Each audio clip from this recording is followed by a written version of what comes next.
Welcome back to Celebrity Radio. It's Alex Belfield talking to some of my favourite people and some of the world's funniest people as well. And we've got one for you today. Chris Ramsey, how are you? Hey, world's funniest. That's a pretty big, step up for what I was thinking. But yeah, nice to hear. Thank you. Well, I said some of. I mean, I'm not saying you are the world's funniest. You're getting close. You're not doing bad. No, you've said it now. You can't take it back. No, yeah. It's very nice to be considered funny in any sense. Do you know what I love about you? You have an incredible warmth, and I got to know you through Celebrity Juice on ITV2, and you really nailed that. You come across, you don't show off, you're not interrupting, but you always shine when he gives you that opportunity, and it's such a difficult balance that on those shows, isn't it? Yeah. Well, especially on that one when you're against, you'll not mind us saying, a force of nature in Lee Francis as Keith Lemon. He's incredible. So when you've got to try and jump into whatever he's sort of just pulling out of the air as he does, it can be quite challenging. I mean, it's fantastic. It's easy to, on them shows as well, for me personally, it's easy to get carried away and just want to just sit there as a spectator and laugh and enjoy it and forget that you're actually there to do a job and you've got to bring something to the table as well, you know. I always remember interviewing Dara O'Brien, and he said the problem with Frankie Boyle on Mock the Week was that he'd do 2 hours of stand-up, and 2 hours of stand-up would get edited out. I mean, there's no point talking to yourself, is there? Yeah, exactly, yeah. So it's but I mean, when I did Mock the Week, when I do stuff like that, I genuinely have to try and remind myself that I'm there to do the job as well, because it's just so easy to just sit and laugh at these funny people, you know what I mean? Yeah. So you've got to stick your oar in, but again, you've got to try not to look like you're interrupting or trying to show off. It's a hard balance to strike, and I think I'm getting quite good at it, which is it only took a couple of years, so I'm happy. Can you believe the luck that you've made it onto these shows and that you've managed to form a career? I mean, you could have been one of those intellectual types and got your degree and just be boring and normal. You took the risk by dropping that and becoming a comedian, and now you're accepted in those circles. Is that thrilling when you're sat opposite your peers and contemporaries and they accept you as one of theirs? It really is, yeah. It really, really is. It's that thing of, I remember I did the first time I felt that happen. First of all, you say academic types. I was only doing media studies, so right, worthless. I would have been too far up academic ladder. When I remember the first time I ever did. I met Frank Skinner at a gig in Edinburgh, and I walked in and I was like, "Hello," and they were like, "Oh, Frank, this is Chris," and I was like, "Oh," and I was like so excited to meet him. He was amazing. And then I remember that I did a gig a couple of weeks later because it was the Edinburgh Festival, and you could, you know what I mean, you can go and do a few gigs.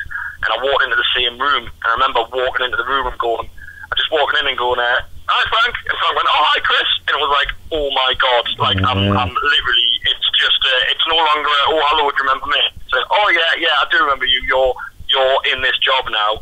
And it's I mean, when you do it on telly, it's 10 times more. When you just sort of, they all still treat it as a day job. I still get very excited when I'm going to do a panel show or something, because, you know, Dara O'Brien does every single week. It's his day job. It's, you know, but when I'm going to do something like that, I get quite excited, and it's always really good to just sort of be one of the team, really. But I had a moment last night, actually. Now and then I have moments where I'm sort of, I don't know, it's a weird thing to get used to doing stand-up, and these people listening to what you have to say, and people paying to come and see. And I'm on tour at the moment. I was a gig last night in Belfast, and I had a little bit of out-of-body experience halfway through in my head where I'm like, my word, I'm just standing here on stage, just telling a story, a funny story that I'd probably be telling in the pub if I wasn't a comedian. Yeah. And there's hundreds in this room hanging on me every word, waiting for the end of the story. It's such a surreal moment. I had a real out-of-body. I phoned my wife when I got off stage last night, and I was like, honestly, I had another little out-of-body experience thinking, my God, these people actually, it's so strange when you step back from it. I try to never stop thinking about how lucky I am to be doing something I love, you know. It is the weirdest feeling in the world. It once happened to me. The council phoned me up in Leicester and said, "Would you introduce Her Majesty the Queen?" And I thought, well, I've got nothing else to do on Thursday. And there were 40,000 people there, and I thought, I sort of zoomed out for myself and looked down. Very strange, isn't it? Yeah, it is. It's an amazing, it's a lovely thing, but it's that weird thing of like, I don't know, no matter how much the crowd love you, no matter how great they are, there's always that thing where you think, there's a few hundred people in here now, like, what if they all just turned on us and decided they didn't want to listen anymore? Like, how bad would that be? And it's lovely though. And the one thing I can't work out about you is the fact that you're now happily married and you're all cushy. I presume everything's going well, is it? Yeah, spot on, really, really good. Yeah. What's the point of being young and trendy and sexy and having the girls falling over you and then being married? I mean, that's a home goal, isn't it? It was because I met the best one. Ah, good answer. I met the best one that could possibly be out there.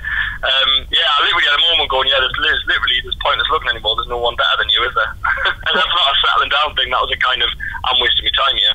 Do you know why I think that's beautiful? Because this business is horrible. It's horrible from the second you get into it to the minute you leave. It can dispose of you within a heartbeat. You can be top of the game one minute and you can be Michael Barrymore the next. It's a tough game. If you haven't got that family life and that stability, I think it must be incredibly tough, and it must be really helpful to have that sort of life that's normal, and it all becomes irrelevant, doesn't it? Yeah, I still live in the north, man. I still live in South Shields.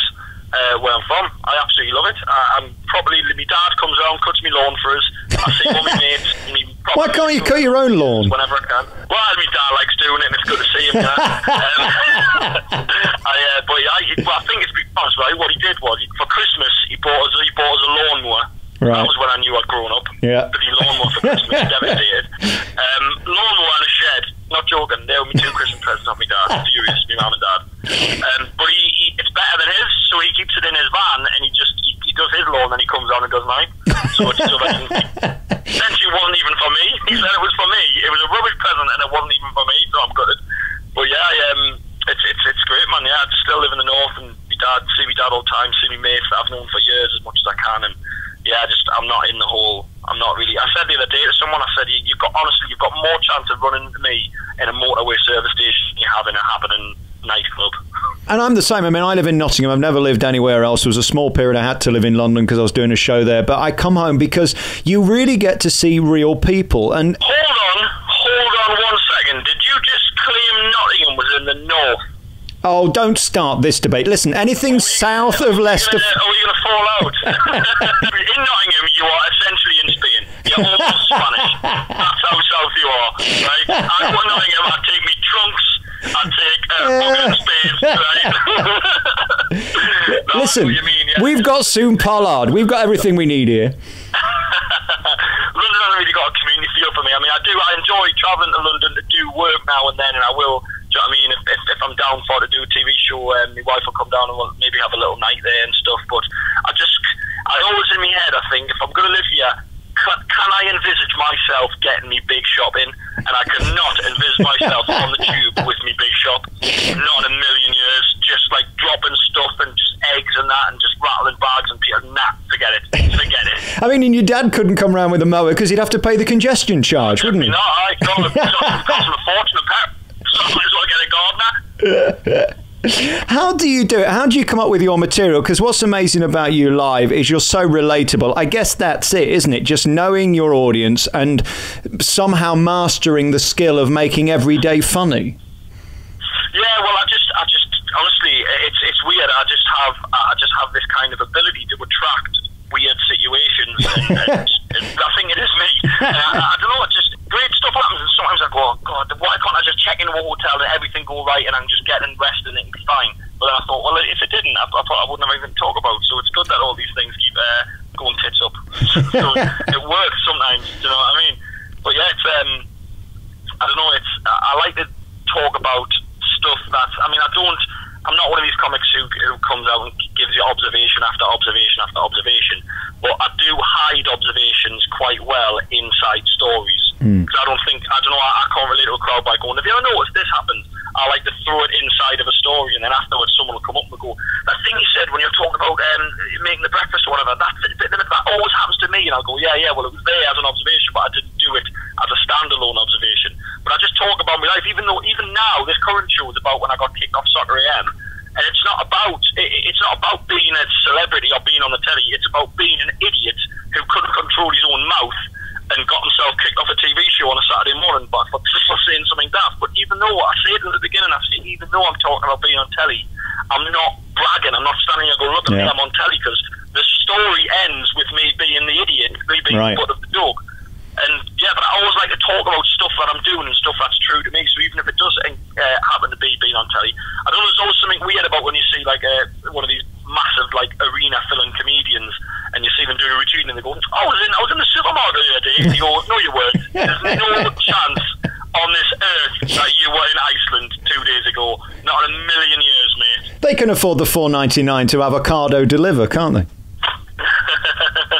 Do you know what's amazing, though? You talk there about being fired, and I'm a guy who's lost every job that I've ever had. And I always think that what we do is on a precipice, because they go on, be funny, push it, go on, get ratings, be funny. And then you one day mistakenly overstep the line and they sack you and make a fool of you in the papers. It's really tricky, isn't it, to know where the line is? You bugger. That's terrifying. But yeah, I know what you mean. There's always the first.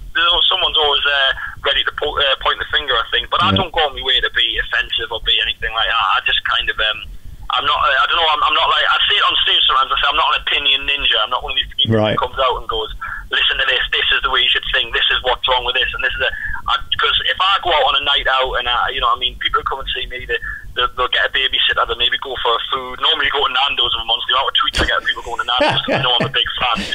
And then they'll come in and have a couple of drinks, and then, you know, they'll head off home later on. And I don't know. I just want to be funny to them. I don't want to preach to them. I just want to tell them funny stories and make them laugh. I don't want to be like, yeah. And at the same time, I don't want to go. Yes, I'm a bit rude, and yes, I do sometimes go a little bit far.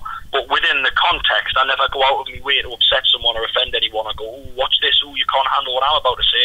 Right. Because at the end of the day, I'm a professional clown. I can't. Do you know what I mean? I'm a clown. My job is a clown. Years ago, if I was rubbish, if I was doing this job and I was rubbish, the king would have had my head chopped off. So I can't stand there trying to be the coolest guy ever and thinking, "Oh, it's because I'm a jester. I'm a court jester. That's what my job is." I don't understand this sort of, "Oh, watch out for me." Yeah. You should really go on stage with a pointy hat and sort of throw a liver around the stage or something. Yeah. But me, I might as well do it, to be fair. I'm one step shy of it at the moment anyway, let's be honest. Do you realise how spectacular your life is right now? That you're on TV, you've got a balanced life, you live in the north, you're not in London, you've got a beautiful wife. I mean, it's going pretty well, isn't it?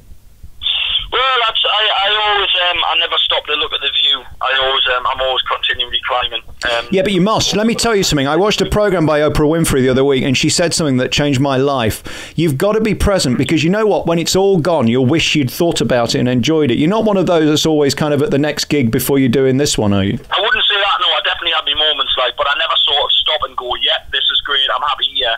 Because I am happy here, but I'm always moving on to the next thing at the same time. But not like a crazy person, right? But you know what I mean, not like a with the motivation of a serial killer. But I know what you mean. I do sort of think, yeah, this is great, but I'll do that on my days off.